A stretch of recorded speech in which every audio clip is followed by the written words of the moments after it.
Corona મહામારીમાં કેસો હવે નિયંત્રણ હેઠળ આવી રહ્યા છે, ત્યારે આજથી રાજ્યની સરકારી કચેરીઓ પણ અનલોક થઈ છે.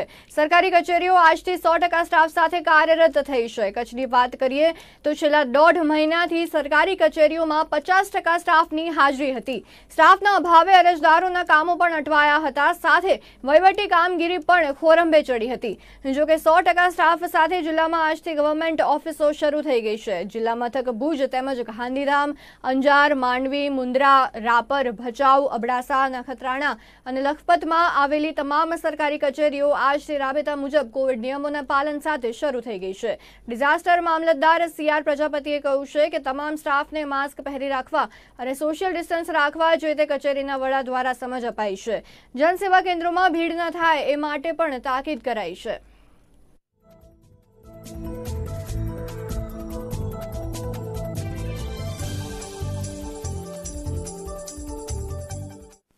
સરકારશ્રીના પરિપત્ર 5મી જૂનના એ મુજબ સંક્રમણમાં ઘટાડો થતાં હવે તમામ સરકારી કચેરીઓ જે છે એ 100% સ્ટાફ સાથે શરૂ કરવા માટે સરકારશ્રીએ સૂચના આપેલી છે. તેમ છતાં મહત્ત્વની બાબત એ છે કે એ તો આપણી અનિવાર્યતા છે, સરકારી કચેરીના કામ અને એની સાથે સંકળાવવું એટલે એ શરૂ કરાયેલી છે. પણ સાથે તો કચેરીઓ માટે જ પરિપત્રની અંદર COVID-19ના જે સોશિયલ પ્રોટોકોલ ઇમ્પ્લિમેન્ટેશન છે એ ગાઈડલાઇનનું ચુસ્ત પાલન કરવા માટે સૂચવેલું છે. સોશિયલ ડિસ્ટન્સિંગ મેનેજ કરવાનું છે. Hygiene sanitations need to be ensure at every government offices.